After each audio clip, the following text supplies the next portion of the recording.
Jadi ternyata saya temukan di majalah Al-Mujtama'. Jadi ternyata ada sebuah dokumen, Pak, yang justru terbitnya di Kuwait. Jadi bagaimana George W. Bush dan Gloria Macapagal Arroyo, Presiden Filipina, membentuk aliansi negara Kristen Asia Pasifik. Jadi mereka akan mendukung dan membentuk pasukan separatis di sejumlah negara seperti Malaysia dan Indonesia. Ini yang alhamdulillah menjadi pembahasan saya dengan Panglima Divisi Kostrad. Jadi ternyata separatis RMS dan separatis OPM, terutama separatis OPM, itu semua didukung oleh jaringan gereja-gereja di Papua. Qadarullah, ketika saya dapat tugas safari dakwah di Sumatera Barat, di Padang, Sumatera Barat, ketemu dengan Ustadz Fadlan Garamatan. Nah, itu yang Ustadz Sabun, Ustadz Fadlan Garamatan. Langsung saya tanyakan pada beliau, Ustadz, ini saya dapat info, katanya gerakan separatis OPM itu didukung jaringan gereja. Benar enggak? Benar, Ustadz.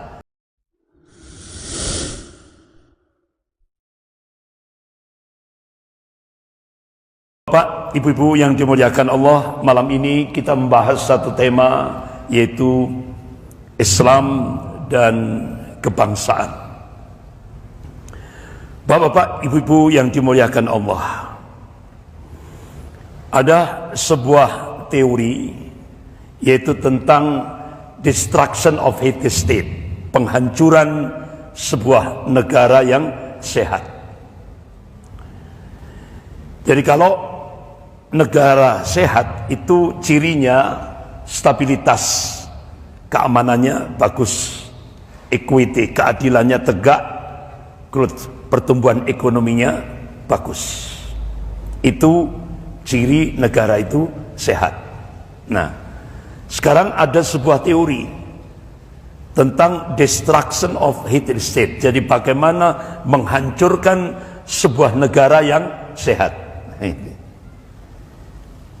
Ini yang kita jadikan contoh Indonesia. Kalau pembahasan kita Islam dan kebangsaan. Jadi ternyata untuk menghancurkan sebuah negara yang sehat itu pakai mixed mission, misi campur, yaitu intervensi politik, intelijen, ekonomi, dan lain-lain. Ini contoh kasus di Indonesia. Begitu negara adidaya melakukan intervensi ke Indonesia, yang waktu itu kita lihat Amerika, sekarang gantian Cina. Nah, itu. Jadi kalau dulu Amerika, implikasinya polisos hankam. Sekarang Cina.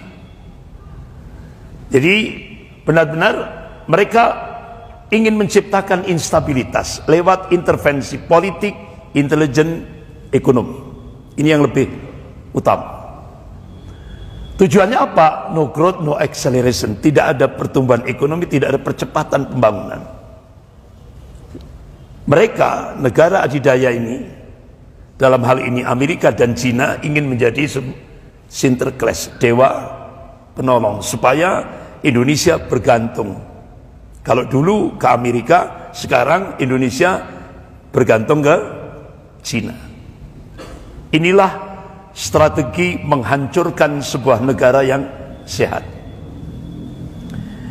Nah sekarang bapak-bapak, ibu yang dimuliakan Allah, kalau ketika kita melihat dalam aspek din, agama, ya, dalam aspek agama, karena pembahasannya Islam dan kebangsaan. Kalau dalam aspek din, memang Allah Subhanahu wa taala memberikan tanbih dalam surah Al-Ankabut ayat 2 sampai 3. A'udzubillahi minasyaitonir rajim.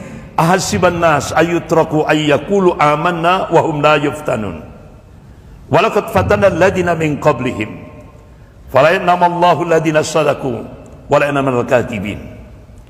Apakah manusia mengira mereka dibiarkan begitu saja, hanya cukup mengatakan ya Allah saya telah beriman? Kata Allah belum cukup, hingga Allah menurunkan mihnah, ujian, cobaan, tantangan, tribulasi kehidupan.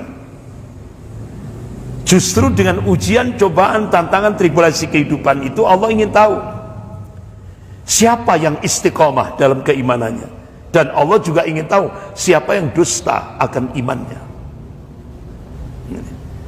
Oleh karena itu dalam menjalani hidup dan kehidupan ini, Rasulullah sudah mengabarkan ada 5 tantangan,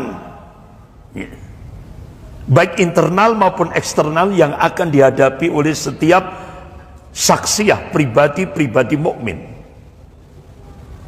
Qala Rasulullah sallallahu alaihi wasallam, al-mu'minu baina khamsin sadaida, mu'minu yasudduh wa munafiqun yabghaduh wa kafirun wa yuqatiluh wa syaitan yudilluh wa nafsun tunazi'u. Ada 5 macam tantangan yang disiapkan oleh Allah untuk menguji iman kita. Yang pertama, mukmin yang terkena penyakit hasad, dengki, iri. Ini tantangan yang pertama. Yang kedua, al-munafiqun yabghadu, orang munafik yang senantiasa membenci. Yang ketiga, wa kafirun wa yuqatilu, orang kafir yang senantiasa memerangi, memusuhi, memerangi. Yang keempat, wasyaitan yudillu, setan yang senantiasa menyesatkan. Yang kelima, wa nafsun tunazi'u, nafsu yang senantiasa melawan. Jadi itu sunatullah, hukum objektif, seni di dalam hidup yang diberikan oleh Allah kepada setiap hamba-hambanya. Selama kita menjalani kehidupan di dunia ini, tidak lepas daripada ujian, karena hidup itu sendiri adalah ujian. Nah ini. Nah malam hari ini kita membahas wa kafirun wa yuqatilu, fokus pada pembahasan wa kafirun wa yuqatilu, orang kafir yang senantiasa memerangi, ya. Orang kafir yang senantiasa memusuhi dan memerangi. Ini sudah dikabarkan oleh Allah dan Rasulnya. Jadi kalau ada orang kafir tidak memusuhi atau tidak memerangi umat Islam, berarti patut dipertanyakan kekafirannya. Berarti kafirnya belum kafah. Belum kafah. Jadi kafirnya masih separuh. Jadi kalau kafirnya sudah kafah, pasti memusuhi umat Islam, pasti memerangi umat Islam. Itu sudah settingan Allah subhanahu wa ta'ala. Allah ingatkan dalam surah Al-Baqarah ayat 120 dan 217. A'udzubillahi minasyaitonir rajim. Walan tardu ankal yahudu wala nasara hatta tattabi'a millatahum.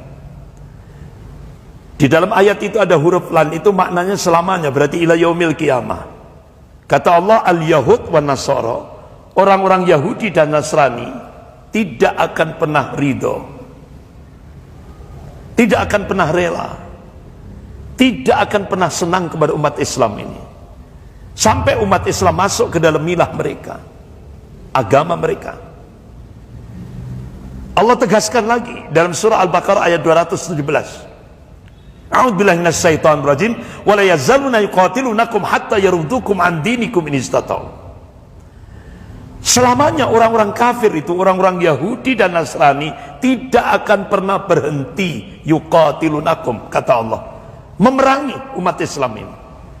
Hatta yaruddukum an dinikum in istata'u, sampai umat Islam murtad, seandainya mereka sanggup. Sampai seperti itu Allah kabarkan.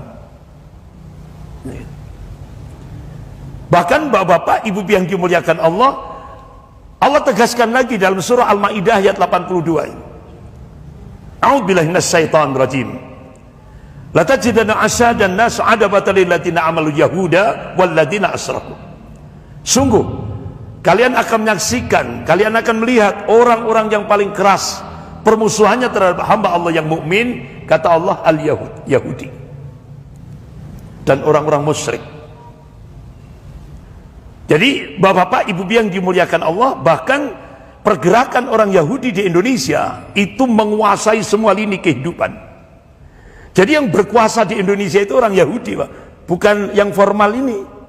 Karena ketika saya tanya, saya sering kali tanya, siapa yang berkuasa? Ada yang jawab Ibu Megawati, salah. Ada yang jawab Pak Jokowi, salah. Ada yang jawab Luhut, salah.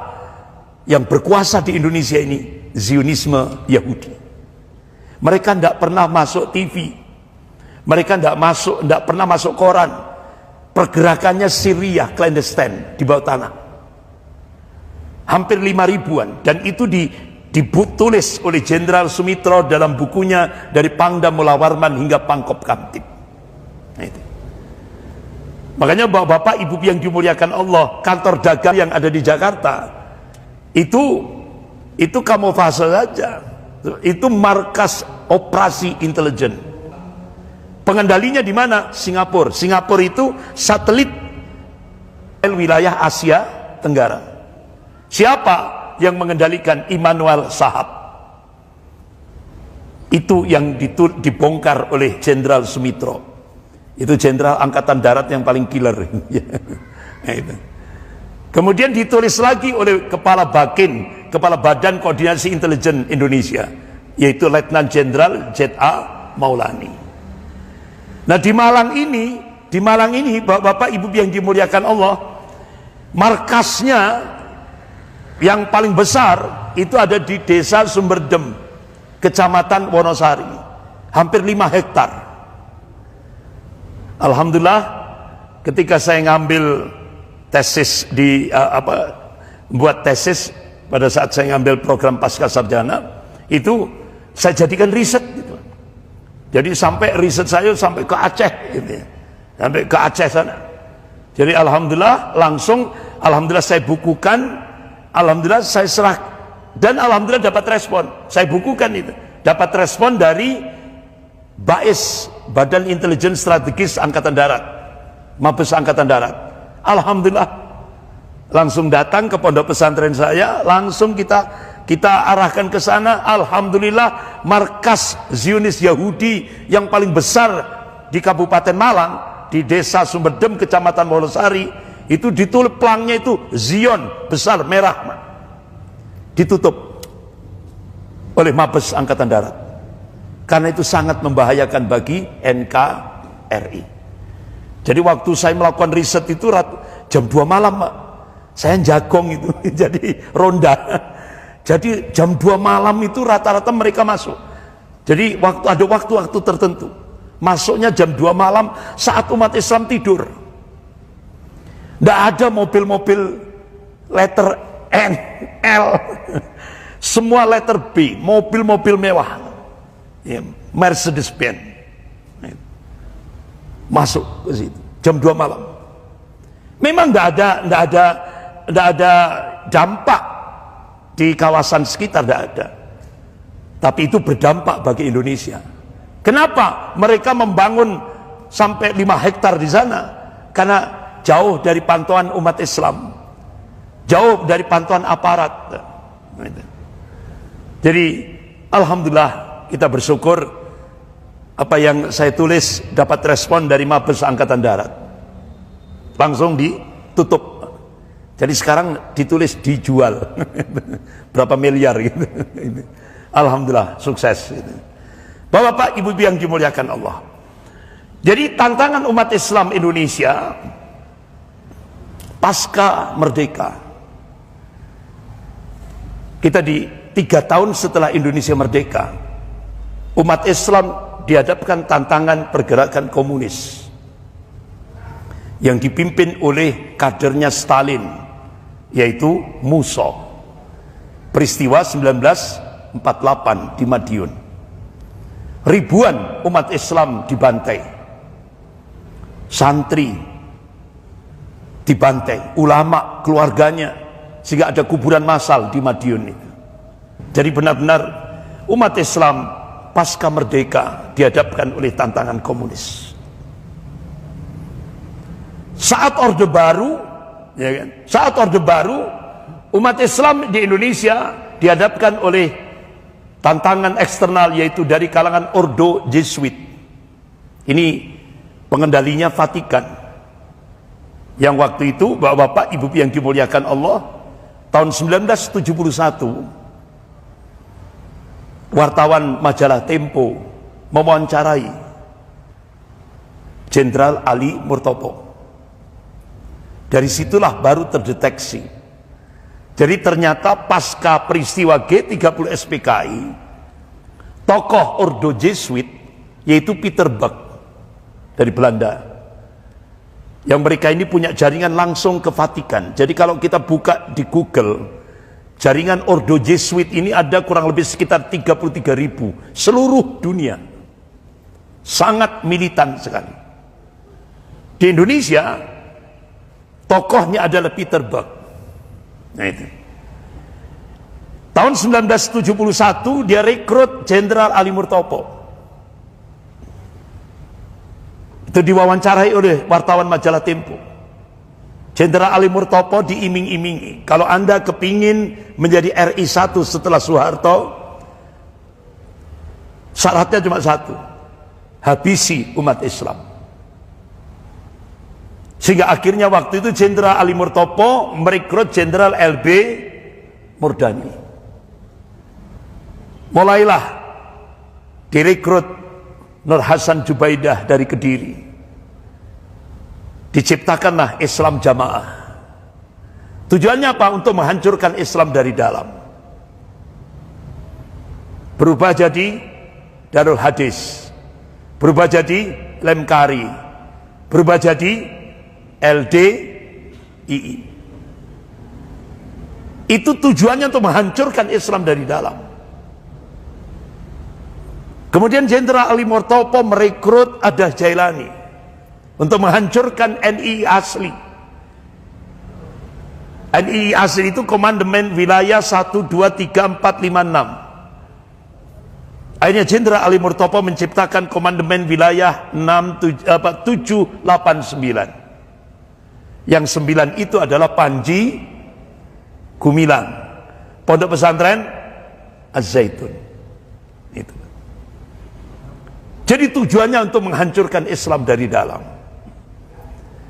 Kemudian Jenderal Ali Murtopo merekrut Amran, disekolahkan di Libya untuk menguasai, lulus langsung dipakai, difasilitasi, muncullah operasi intelijen flash flag, yaitu operasi pembajakan pesawat Garuda Woyla di Bandara Don Muang, Thailand.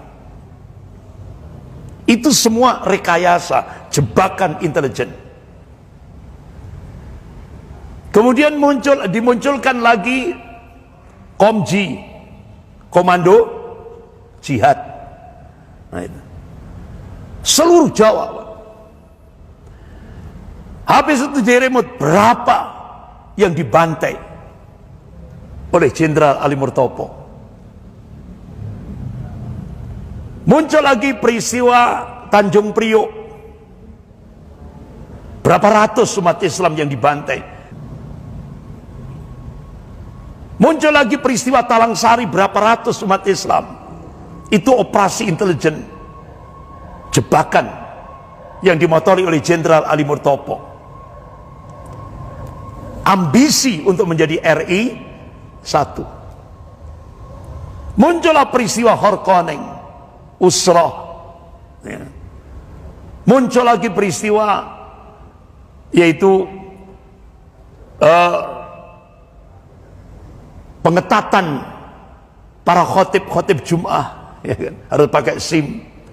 Muncul lagi peristiwa di tempat saya di Banyuwangi, ya kan? Itu Bupati Banyuwangi Pak Edi Slamet diperintah untuk mendata dukun-dukun santet yang sering disebut dengan operasi ninja. Itu di tempat saya.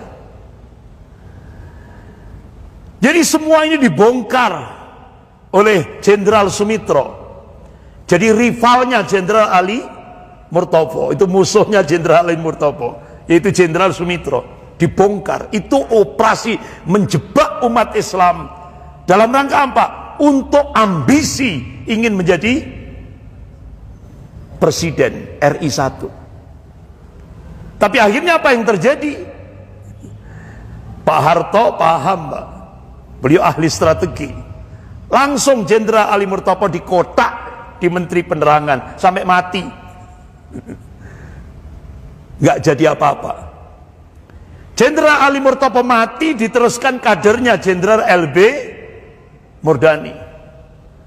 Kembali lagi umat Islam dihadapkan oleh tantangan gerakan Ordo Jesuit. Luar biasa, Pak. Umat Islam benar-benar baja ini. Tantangannya banyak sekali ini. Sampai akhirnya Bapak-bapak, Ibu-ibu yang dimuliakan Allah, sampai akhirnya peristiwa yaitu Mei 98. Ya. Itu yang dimotori oleh Jenderal LB Murdani, ya kan? Mei 98. Itu semuanya itu diatur di Singapura. Makanya dulu ada ormas-ormas Forkot, Kamret dan sebagainya itu, ya kan? Ini orang-orang kiri. Jadi orang-orang kelompok-kelompok kiri dari kalangan mahasiswa waktu itu. Jadi sehingga peristiwa Mei 98 terjadilah itu. Sampai akhirnya Pak Habibie diberi amanah oleh Presiden Soeharto untuk melanjutkan estafet. Sehingga akhirnya Pak Habibie menjadi presiden. LB Murdani mati. Ya kan? Sampai mati. Karena apa? Pak Harto waktu itu pulang dari haji di pesawat Garuda, Pak Harto memberikan statement, siapapun walaupun jenderal tak gebuk. Ya kan? Siapa yang dimaksud itu? Yaitu Jenderal LB Murdani. Sehingga alhamdulillah Bapak-bapak, Ibu yang dimuliakan Allah, waktu itu benar-benar umat Islam benar-benar dipressure, ditekan. Sehingga alhamdulillah akhirnya kita mulai dari Malang, yaitu dari teman-teman dari Fakultas Teknik, Salman dan yang lain-lain itu mencoba siapa yang paling dekat dengan Pak Harto ini, yaitu Pak Habibie. Sehingga akhirnya dilaunchinglah Ikatan Cendekiawan Muslim yang ada di Universitas Brawijaya, ICMI. Sehingga terjadilah perubahan politik di Indonesia, gitu. Yang tadinya kita benar-benar ditekan oleh kelompok, setelah kita diuji dengan komunis, kita ditekan oleh kelompok Kristiani radikal. Bapak-bapak, Ibu yang dimuliakan Allah, sampai Orde Reformasi. Kita kembali lagi, ya kan? Ya. Waktu itu sampai ketika masa Presiden Habibie, Bapak-bapak, Ibu yang dimuliakan Allah, yang menjadi kepala Bakin yaitu Bapak Letnan Jenderal Z. A. Maulani. Beliau sampai menulis buku judulnya Zionisme Gerakan Menaklukkan Dunia. Zionisme Yahudi Gerakan Menaklukkan Dunia. Jadi beliau memberikan satu pandangan politik waktu itu. Jadi kata beliau, sebagian dari birokrasi sipil dan aparat intelijen militer di dunia ketiga, termasuk Indonesia, itu terdiri dari para gangster dan kriminal, kata beliau. Namun keadaan yang sebenarnya bila didalami jauh lebih rumit. Karena pada dasarnya para gangster itu tidak lebih dari instrumen dalam jaringan kerja dari para pemodal besar internasional, yaitu Zionisme Yahudi. Sebagai contoh, bekerjanya anasir Zionis Yahudi melalui jaringan clandestine di Indonesia, baik melalui partai-partai politik yang korup, badan-badan LSM kiri, kelompok teologi pembesar Katolik Yesuit yang ke kiri-kirian, serta kaum anarkis, yaitu Forkot waktu itu, Forkot, Kamret dan sebagainya itu, lembaga-lembaganya telah berhasil menyingkirkan tokoh yang memiliki integritas dan kompetensi. Pemimpin yang memiliki integritas dan kompetensi ini dari segi kepentingan Zionisme secara politik tidak dikehendaki. Jadi Pak Habibie itu tidak dikehendaki oleh Zionisme Yahudi yang waktu itu dimotori oleh George Soros. Sehingga akhirnya itu tadi, yang tadi teorinya tadi, untuk menghancurkan sebuah negara yang sehat, mixed mission, misi campur, akhirnya diintervensi lewat ekonomi, lewat George Soros. Sehingga Indonesia digoncang lewat ekonomi. Sehingga pada masa pemerintahan Habibie, waktu itu $1 itu kurang lebih 25.000 rupiah $1. Goncang Pak Indonesia, kolab. Tapi sebelum beliau dimakjulkan di sidang umum MPR waktu itu, ya kan? Makanya kata Kabakin, Kepala Badan Koordinasi Intelijen Indonesia ini, Pak Letnan Jenderal Z.A. Maulani, jadi itulah yang terjadi dengan nasib Presiden B.J. Habibie di Indonesia, yang ditendang keluar oleh ini tadi, gerakan Zionis Yahudi yang ada di Indonesia. Bahkan oleh partainya sendiri ternyata disusupi oleh gerakan Zionis Yahudi. Tapi sebelum beliau lengser, Bapak Ibu yang dimuliakan Allah, alhamdulillah saya diberi kesempatan untuk bertemu beliau di Istana Negara. Jadi waktu itu saya masih mahasiswa, masih mahasiswa. Jadi alhamdulillah saya diundang ke Istana Negara. Jadi ini masih kurus Pak saya. Nah sekarang rada lemu. Jadi agak bedah. Ini masih kurus ini. Jadi saya diterima Presiden Habibie tahun 1998. Ini dibersamai oleh Profesor Malik Fajar, Menteri Agama waktu itu, Pak Malik Fajar. Nah, itu. Jadi alhamdulillah Bapak, padahal kalau kita lihat karya Habibie itu ada 10 pesawat tercanggih. Ini benar-benar diakui dunia. Ini yang ditakuti oleh Yahudi. Kenapa? Pak Habibie itu berhasil membangun 10 jenis pesawat canggih. 10 jenis diakui oleh dunia. Bahkan setelah ini Pak Habibie akan rekayasa pesawat militer dan senjata. Itu yang ditakuti oleh Zionis Yahudi. Makanya kenapa Habibie langsung digoncang lewat Mixed Mission, misi campur, yaitu intervensi ekonomi lewat George Soros. Ini Bapak-bapak, ibu-ibu yang dimuliakan Allah. Begitu juga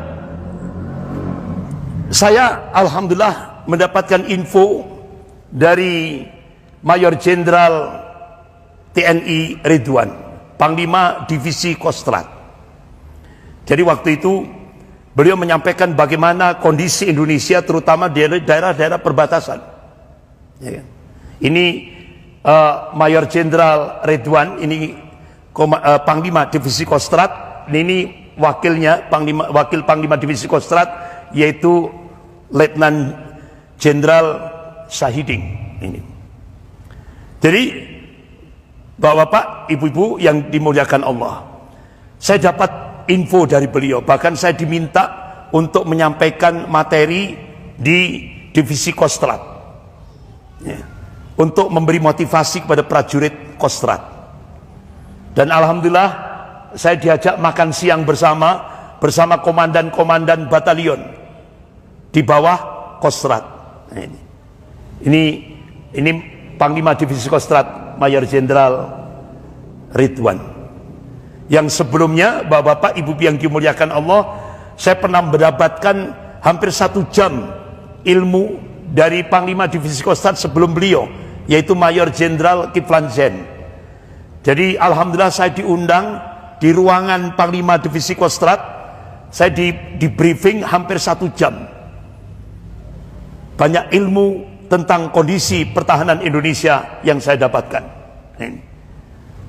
Akhirnya alhamdulillah Bapak-bapak, Ibu yang dimuliakan Allah, saya ditelepon Letkol Adam, jadi ajudan Panglima Divisi Kostrad. Ustadz diminta untuk safari dakwah, diajak oleh Panglima untuk safari dakwah bulan Ramadan. Alhamdulillah, jadi saya diajak keliling di batalion-batalion itu. Bapak-bapak, Ibu yang dimuliakan Allah, jadi ternyata saya temukan di majalah Al-Mujtama', jadi ternyata ada sebuah dokumen Pak, yang justru terbitnya di Kuwait. Jadi bagaimana George W. Bush dan Gloria Macapagal Arroyo, Presiden Filipina, membentuk aliansi negara Kristus Asia Pasifik. Jadi mereka akan mendukung dan membentuk pasukan separatis di sejumlah negara seperti Malaysia dan Indonesia. Ini yang alhamdulillah menjadi pembahasan saya dengan Panglima Divisi Kostrad. Jadi ternyata separatis RMS dan separatis OPM, terutama separatis OPM, itu semua didukung oleh jaringan gereja-gereja di Papua. Qadarullah, ketika saya dapat tugas safari dakwah di Sumatera Barat, di Padang, Sumatera Barat, ketemu dengan Ustadz Fadlan Garamatan. Nah, itu yang Ustadz Sabun. Ustadz Fadlan Garamatan. Langsung saya tanyakan pada beliau, Ustadz, ini saya dapat info, katanya gerakan separatis OPM itu didukung jaringan gereja. Benar enggak? Benar, Ustadz.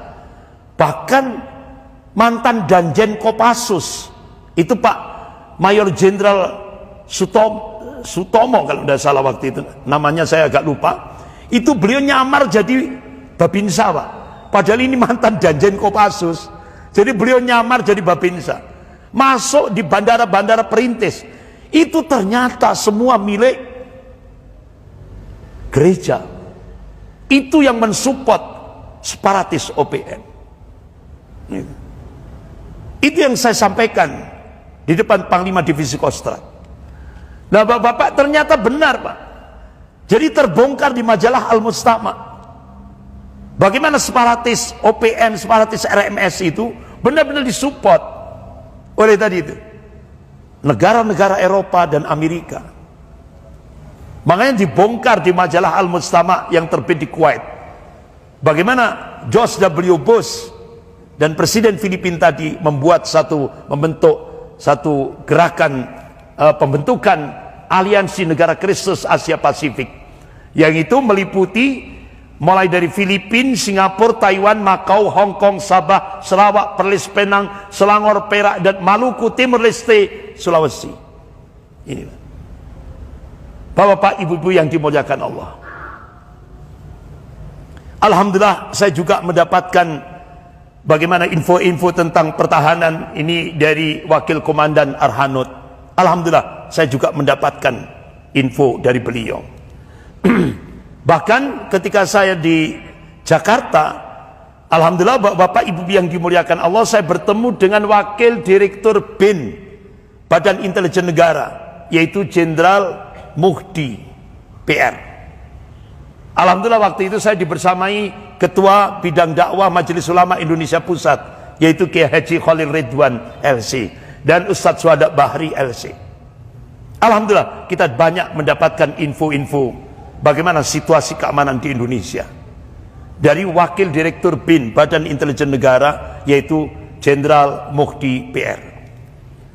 Bahkan setelah itu saya mendapatkan ketika ada undangan di Jakarta, alhamdulillah saya juga dapat info-info dari Propam, anggota Propam Mabes Polri. Ini. Jadi banyak info-info yang perlu kita serap, terutama untuk umat Islam ini yang harus paham. Di akhir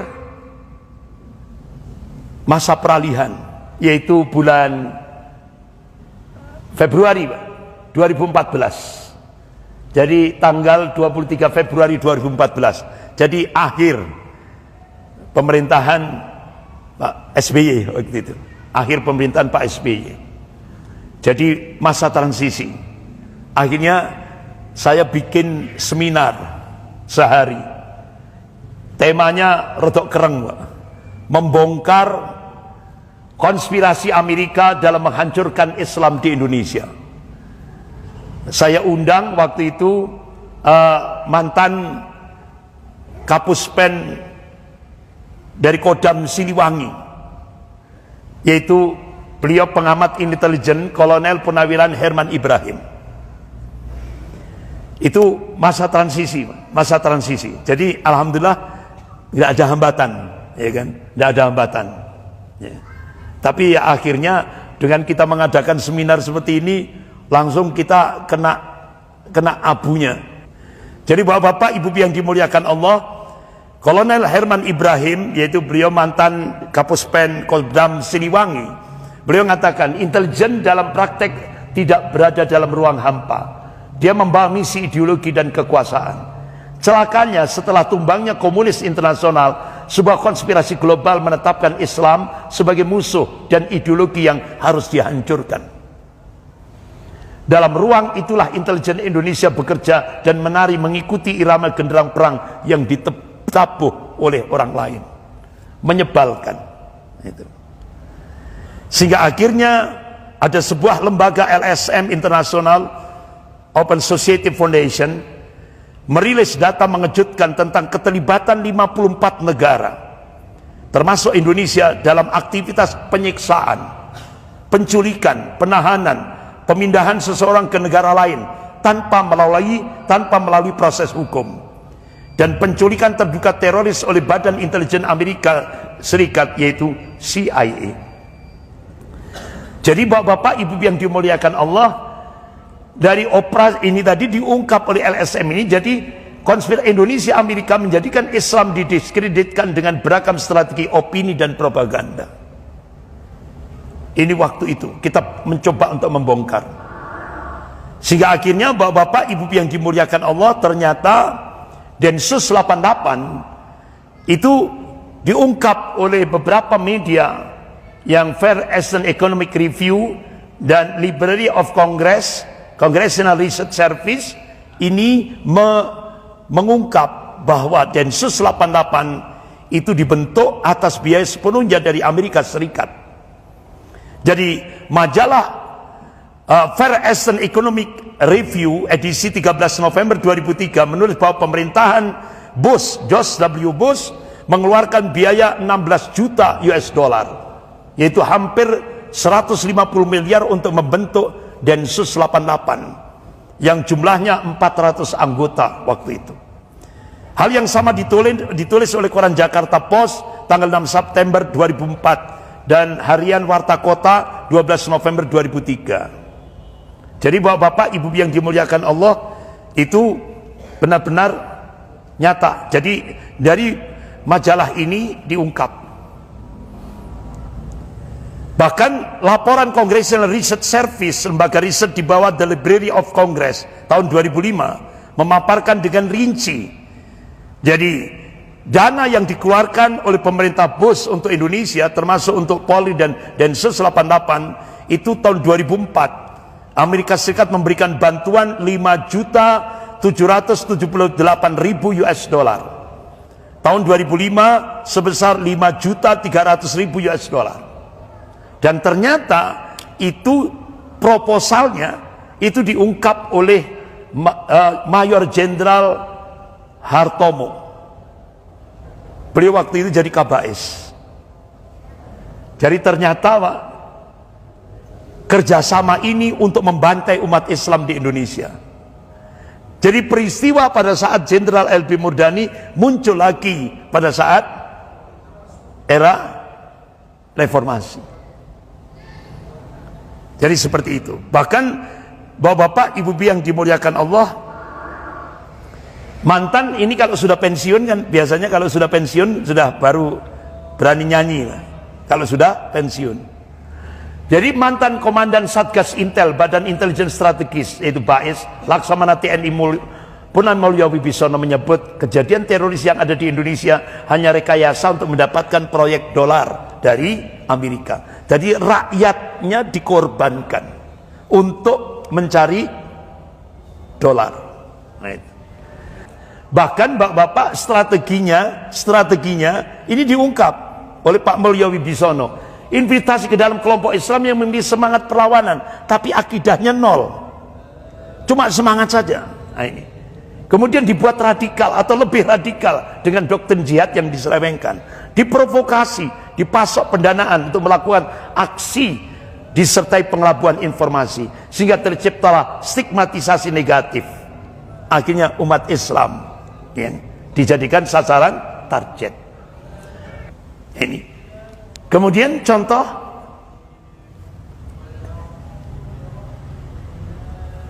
separatis OPM ini. Berapa banyak korban dari TNI Polri yang apakah disebut? Enggak, dulu disebut GPK, Gerakan Pengacau Keamanan. Sekarang disebut KKB, kelompok apa? Iya, kelompok kriminal bersenjata.